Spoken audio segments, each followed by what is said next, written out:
Formaður Starfsgreinasambands Íslands sagði af sér í dag vegna frétta umfjöllunar störf hans í stjórn Sparisjóðsins í Keflavík. Hann segir trúverðugleika sinn hafa beðið hnekki vegna málsins. Kristján Gunnarsson hefur sagt af sér sem formaður Starfsgreinasambands Íslands vegna umfjöllunar Ríkisútvarpsins störf hans fyrir Sparisjóðinn í Keflavík þar sem hann var stjórnarmaður. Varaformaður sambandsins segir eftirsjá að Kristjáni. Kristján segir trúverðugleika sinn hafa beðið hnekki vegna frétta umfjöllunar aðdraganda fall Sparisjóðsins í Keflavík en Kristján sat í stjórn sjóðsins og gegndi stöðu stjórnarformanns tímabundið.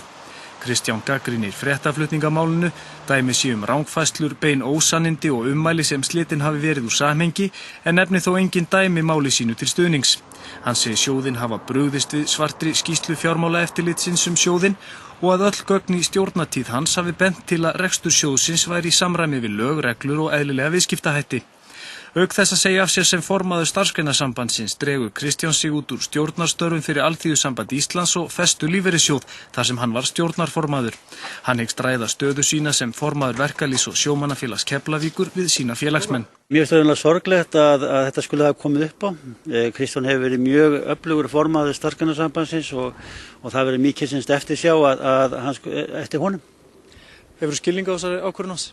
Já, menn, hann hefur hugsað sín máli vel og þetta hefur verið hans niðurstaða og ég virði bara þá niðurstöðu. Og því má bæta við að Kristján Gunnarsson fráfarandi formaður Starfsgreinasambandsins neitaði að veita fréttastofu viðtal vegna málsins þegar eftir því var leitað í dag.